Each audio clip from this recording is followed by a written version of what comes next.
제49장.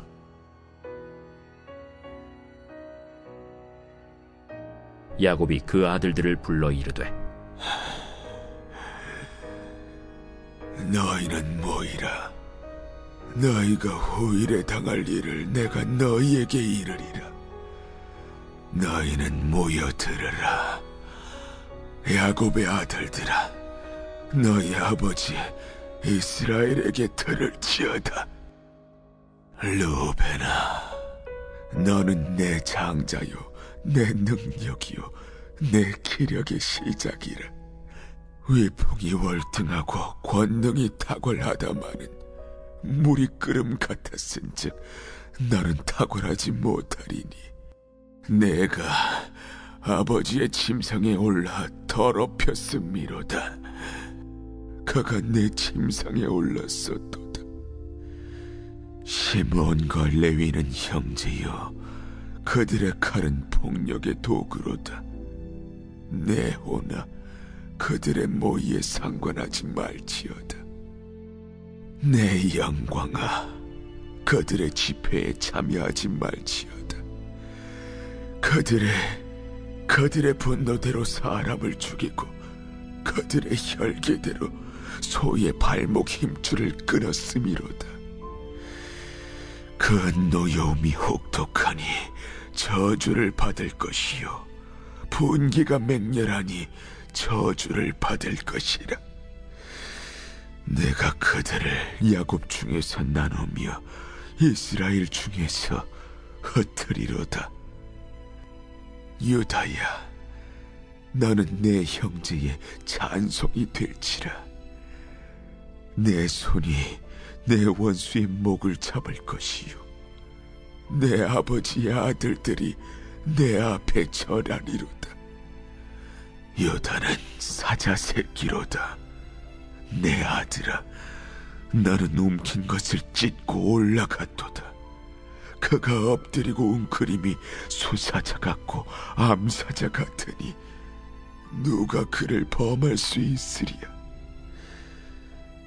규가 유대를 떠나지 아니하며 통치자의 지팡이가 그 발 사이에서 떠나지 아니하기를 실로가 오시기까지 이르리니 그에게 모든 백성이 복종하리로다.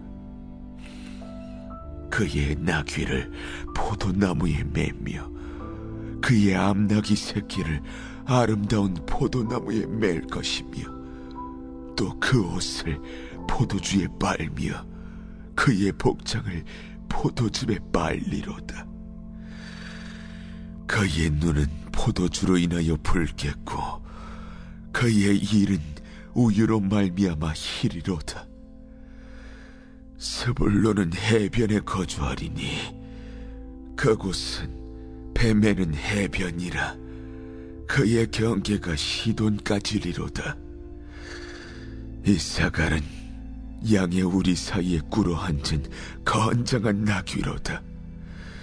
그는 쉴 곳을 보고 좋게 여기며 토지를 보고 아름답게 여기고 어깨를 내려 짐을 메고 앞제 아래에서 섬기리로다.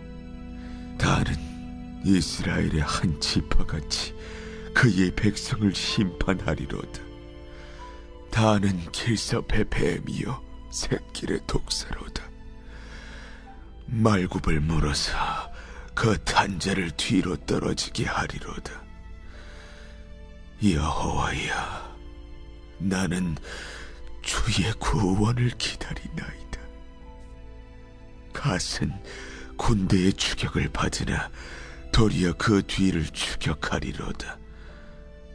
아셀에게서 나는 먹을 것은 기름진 것이라.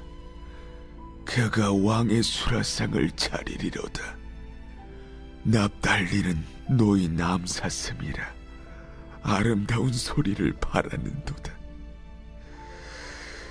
요셉은 무성한 가지, 곧 샘 곁에 무성한 가지라. 그 가지가 담을 넘었도다. 활 쏘는 자가 그를 학대하며 적개심을 가지고 그를 쏘았으나 요셉의 활은 도리어 굳세며 그의 팔은 힘이 있으니 이는 야곱의 전능자 이스라엘의 반석인 목자의 손을 힘입음이라. 내 아버지의 하나님께로 말미암나니 그가 너를 도우실 것이요 전능자로 말미암나니 그가 내게 복을 주실 것이라. 위로 하늘의 복과 아래로 깊은 샘의 복과 젖먹이는 복과 태의 복이리로다.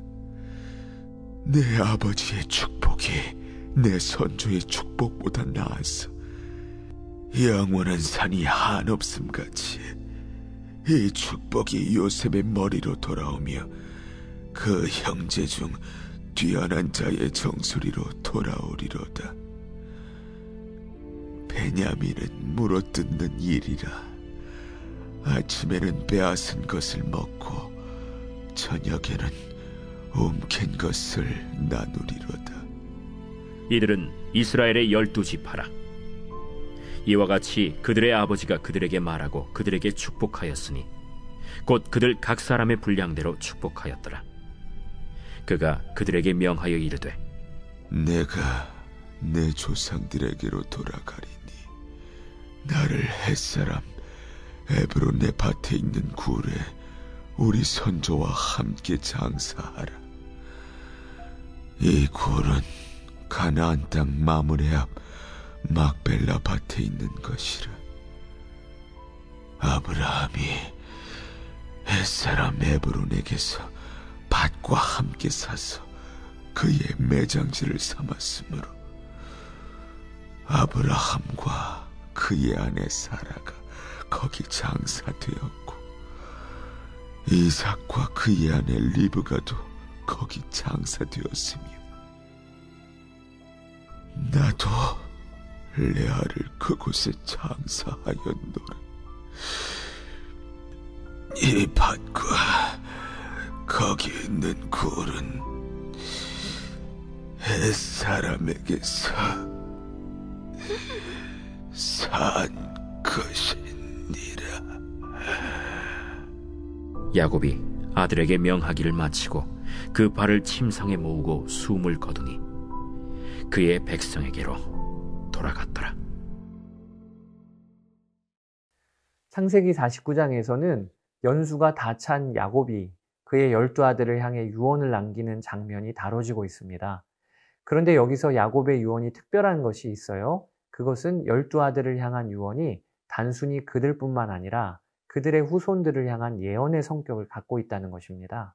1절에 야곱이 그 아들들을 불러 이르되 너희가 후일에 당할 일을 내가 너희에게 이르리라.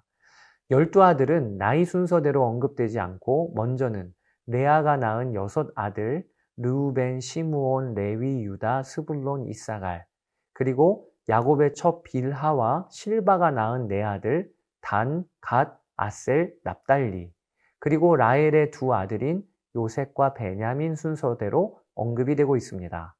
유다, 그리고 요셉에 관한 예언은 특히 많은 분량을 차지하고 있고 나머지 10명의 아들에 관한 예언은 단순하고 분량도 짧은 것이 특징입니다. 르우벤은 원래 장자로 다른 형제들보다 2배의 상속을 받을 수 있었지만 그는 아버지의 침상을 더럽힌 이유로 장자의 권리를 박탈당합니다. 또 그 다음 둘째와 셋째인 시므온과 레위 역시 세겜에서 히위 족속을 잔인하게 죽인 사건으로 인해 장자의 서열에서 제외가 됩니다. 이제 넷째 아들 유다가 장자의 권리를 이어받게 돼요. 그는 하나님을 찬송함이라는 뜻의 유다라는 이름을 어머니 레아로부터 받았습니다. 그런데 오늘 창세기 49장에선 그 이름의 뜻이 확장이 되고 있습니다. 이스라엘의 장자로서 그의 아버지는 유다가 형제들의 찬송이 될 것이라고 선포하고 있는 것입니다. 아들 유다는 원수의 목을 잡을 것이요 그의 모습은 사자 같다고 표현합니다. 이 말씀은 요한계시록의 한 장면을 이해하는 좋은 배경이 됩니다. 요한계시록 5장에 보면 요한이 환상 중에 봉인된 두루마리를 보고 그것을 뗄 수 있는 자가 없음을 보았지요. 하나님 나라의 완성이 담긴 두루마리를 펼 수가 없어서 그가 낙심하고 있을 때 하늘의 장로 중 한 사람이 외칩니다. 뭐라고 외치느냐? 계시록 5장 5절에 울지 말라, 유다 지파의 사자 다윗의 뿌리가 이겼으니 그 두루마리와 그 7인을 떼시리라. 여기 유다 지파의 사자 다윗의 뿌리는 예수 그리스도를 의미하는 것입니다. 그분은 원수의 목을 잡으셨습니다. 또 통치자의 지휘봉, 규라고 표현하는데 지휘봉과 지팡이를 붙들고 계신 분입니다. 예수 그리스도는 유다 지파 다윗의 자손으로 오셨습니다. 이처럼 장자 유다를 향한 야곱의 예언은 단순히 그의 후손 몇 세대를 향한 예언이 아닌 오실 메시아에 대한 예언까지 이어지고 있는 것입니다. 이제 요셉에 대한 예언을 살펴봅시다. 요셉은 샘곁 심겨진 포도나무에 비유되는데 그 가지가 번성해서 담을 넘어갈 만큼 될 것이라고 야곱은 축복합니다. 그의 번성은 대적들로부터의 공격의 빌미가 되겠지만 그러나 요셉은 전능하시고 반석이시고 좋은 목자이신 여호와 하나님의 도우심을 받을 것입니다. 요셉에 대한 예언에 가장 많이 등장하는 단어가 있다면 바로 복, 축복이라는 단어입니다. 아버지 야곱은 사랑하는 요셉을 향해 마음을 다해 축복하고 있는 것이지요. 이렇게 야곱은 12아들들에게 축복하며 그들과 그들의 후손에 대한 예언을 했는데 성경은 이를 마무리하며 다음과 같이 정리를 합니다. 28절에 이들은 이스라엘의 12지파라. 이와 같이 그들의 아버지가 그들에게 말하고 그들에게 축복하였으니 곧 그들 각 사람의 분량대로 축복하였더라. 저는 이 28절 말씀에 눈이 갑니다. 그 이유가 먼저는 야곱의 12명의 아들들이 이제는 이스라엘의 12지파로 불리고 있다는 점에서 그렇습니다. 창세기 마지막 부분에 와서 우리는 하나님의 역사가 한 가정에서 한 민족으로 넘어가는 순간을 보고 있는 것입니다. 창세기 12장에 하나님은 아브라함에게 나타나셔서 너로 큰 민족을 이루고 내게 복을 주겠다고 약속하셨습니다. 이 약속은 아브라함이 유독 특별한 사람이었기 때문에 하나님이 그에게 약속하신 것이 아님을 우리는 아브라함의 연약한 삶의 모습을 통해 보았지요. 하나님은 하나님을 떠나 자신을 왕으로 삼는 사람들 그리고 힘을 중심으로 큰 탑을 쌓는 사람들의 모습을 창세기 11장에 그리시고는 이어지는 12장에서 이와는 반대되는 사람과 사람들을 꿈꾸시며 부르신 것입니다. 그 시작이 아브라함이었습니다. 그런 점에서 보면 아브라함에게 제일 먼저 큰 민족을 이루게 하겠다라고 약속하신 하나님의 뜻이 어렴풋이 붙잡아집니다. 하나님은 아브라함 한 사람을 넘어 그를 시작으로 한 하나님을 왕으로 섬기는 가정, 한 민족, 그런 나라를 꿈꾸셨던 것입니다. 이 하나님의 꿈과 계획은 창세기 12장부터 시작하여 창세기 마지막 장까지 그리고 성경 전체와 역사 전체를 관통하여 지금까지 이루어졌고 완성돼 가고 있습니다. 그러므로 저는 오늘 본문에 이들은 이스라엘의 12지파라 라고 하는 부분이 새삼 감동이 됩니다. 왜냐하면 아브라함부터 시작된 하나님을 왕으로 섬기는 사람과 민족, 그러한 나라 세우기 프로젝트가 지금 다음 단계로 안정적으로 넘어가고 있음을 우리가 보기 때문에 그렇습니다. 28절 말씀이 붙잡아지는 또 다른 이유가 있습니다. 그것이 그들에게 축복하였으니 곧 그들 각 사람의 분량대로 축복하였더라. 여기 각 사람의 분량대로라고 하는 부분이 마음에 와닿습니다. 성경은 야곱이 아들들을 축복할 때 그 축복이 각 사람의 분량대로 축복한 것이라고 하세요. 여러분, 축복도 축복받을 사람에 따라 받을 분량이 다르다는 것을 우리가 알아야 하겠습니다. 이것을 이해하는 것은 우리에게 참 중요한 일입니다. 우선 야곱의 12아들들 모두 다 하나님의 구별된 가정으로 부르심을 받았지요. 하나님은 그들을 통해 하나님의 백성을 이루어 가실 것입니다. 그런 점에서 12아들은 똑같은 복을 받았어요. 그러나 그것이 전부가 아닙니다. 그들은 아버지 야곱으로부터 축복받을 분량이 제각각 달랐습니다.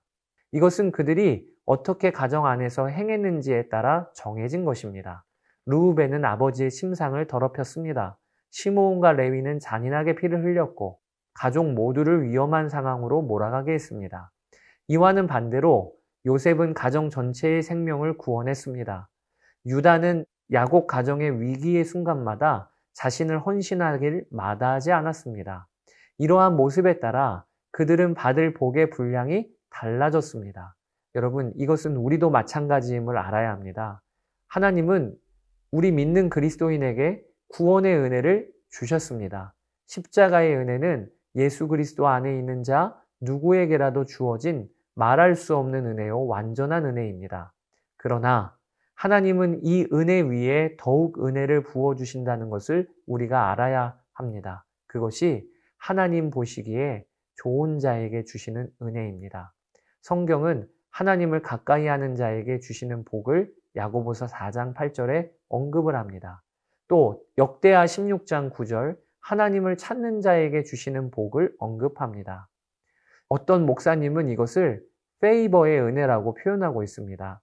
하나님 보시기에 좋은 순종, 사랑, 섬김을 한 자에게 하나님이 그를 통해 더 역사하시기 위하여 하나님과 더 깊고 풍성한 연합을 경험하게 하시려고 부어주시는 은혜가 있다는 것입니다. 사랑하는 여러분, 우리가 하나님 보시기에 은혜 위에 은혜를 더하여 줄 자 되기를 사모합시다. 축복도 분량대로 받는다고 하셨는데 이것이 인간적인 욕심 때문이 아니라 이 땅에서 하나님을 더욱 깊이 알고 사랑하기 위하여 그분의 이름을 더욱 영화롭게 하기 위하여 더 많은 축복을 받는 여러분 되시기를 축복합니다. 예언을 마친 야곱은 이제 다시 한번 자식들에게 자신을 아브라함과 사라 그리고 이삭과 리브가 또 자신의 아내인 레아가 묻힌 약속의 땅 가나안의 막벨라 굴에 장사해 달라고 부탁을 하고 임종하게 됩니다. 그런데 성경은 그의 죽음을 특별하게 표현해요. 33절에 숨을 거두니 그의 백성에게로 돌아갔더라. 죽었더라가 아니라 그의 백성에게로 혹은 열조에게로 돌아갔다. 사랑하는 여러분, 이것이 하나님의 백성이 맞는 죽음의 모습입니다. 끝이 아니라 가야 할 곳에 돌아가는 것, 이것이 우리 성도가 맞는 죽음의 실체입니다. 야곱은 바로왕 앞에서 자신을 나그네라고 소개하였는데 이 소개에 맞게 그는 본향으로 돌아간 것입니다. 자, 여기까지 창세기 49장을 읽어보시고 받은 은혜를 기록해 보시기 바랍니다. 감사합니다.